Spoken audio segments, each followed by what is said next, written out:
Assalamualaikum warahmatullahi wabarakatuh.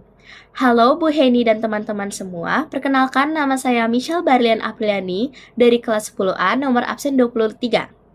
Kali ini saya akan menjelaskan tentang teks hikayat. Nah, ada yang tahu nggak sih teks hikayat itu apa?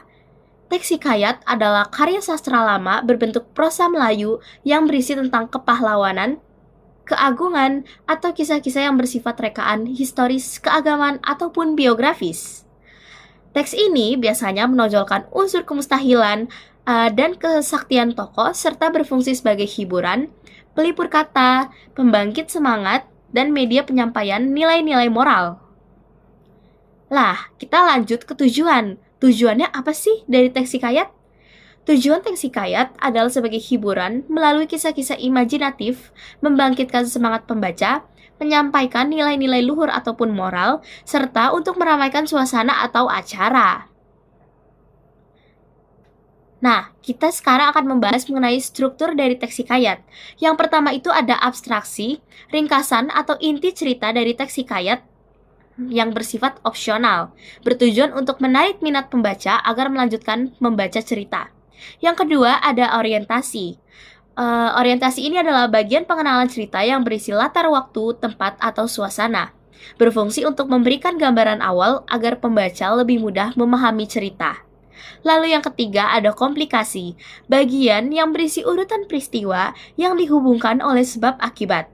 Nah, di sini konflik mulai muncul dan cerita berkembang dengan berbagai kejadian luar biasa atau keajaiban. Lalu, ada evaluasi. Evaluasi ini adalah bagian di mana pengarang memberikan penilaian atau interpretasi terhadap peristiwa yang terjadi. Fungsinya untuk menyoroti makna atau nilai moral dari cerita. Nah, lanjut ke bagian resolusi. Nah, di bagian resolusi ini merupakan bagian penyelesaian konflik yang dihadapi oleh tokoh utama. Nah, itu kayak mulai menemukan jalan keluarnya dari konflik tersebut, baik secara ajaib maupun kemenangan tokoh. Nah, yang terakhir itu ada koda. Koda ini adalah bagian penutup atau akhir cerita yang sering berisi pesan moral atau amanat dari pengarang. Terkadang disampaikan di akhir cerita. Lalu kita lanjut ke kaidah kebahasaan. Yang pertama, menggunakan kata arkais, yaitu kata-kata kuno yang sudah jarang digunakan di bahasa Indonesia modern. Lalu, penggunaan kata konjungsi atau kata hubung. Sering diletakkan di awal kalimat untuk menghubungkan antar bagian cerita. Lalu, ada penggunaan gaya bahasa, seperti majas, majas simile, majas hiperbola, ataupun antonomasia. Lalu ada juga ungkapan klise, ungkapan yang sering digunakan dan sudah menjadi ciri khas, seringkali mengandung nilai moral ataupun nasihat.